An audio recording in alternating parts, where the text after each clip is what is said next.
Primary day in D.C.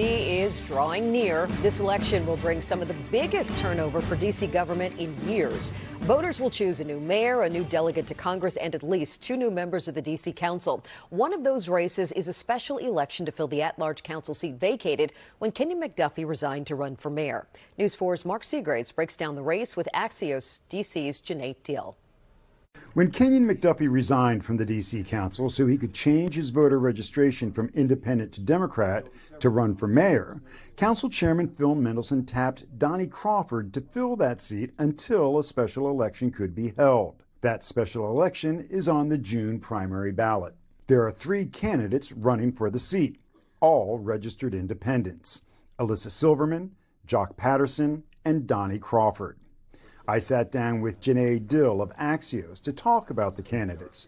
All 3 are familiar faces in D.C. politics, starting with Jock Patterson, the Ward 8 resident and former advisory neighborhood commissioner who worked as a community affairs coordinator for Mayor Tony Williams and at the Department of Health in Mayor Vince Gray's administration. Jock Patterson, he's a school board member, and this is another run for him for council. Another familiar face, Alyssa Silverman. So people might remember the name Alyssa Silverman, a former progressive council member. She's running for this seat, trying to win her seat back after she lost re-election several years ago. This is a big race because Alyssa Silverman has wanted to get back on the council for a while after losing her seat. She is running again on a lot of the same themes: protecting taxpayer money, investment, also being very progressive on a lot of issues.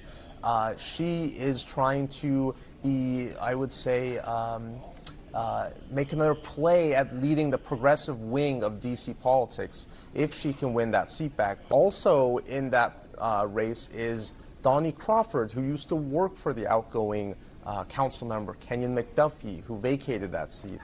So she's trying to win her boss's old seat.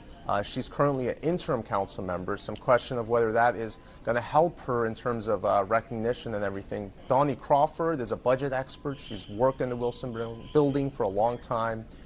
She's trying to keep that seat, I guess you could say, but she's an interim member. She's been in there for a few months. Unlike the other races on the ballot, where the winners will have to compete in the November general election, the winner of this race will be sworn in after the results are certified and fill out the remaining 6 months of McDuffie's term.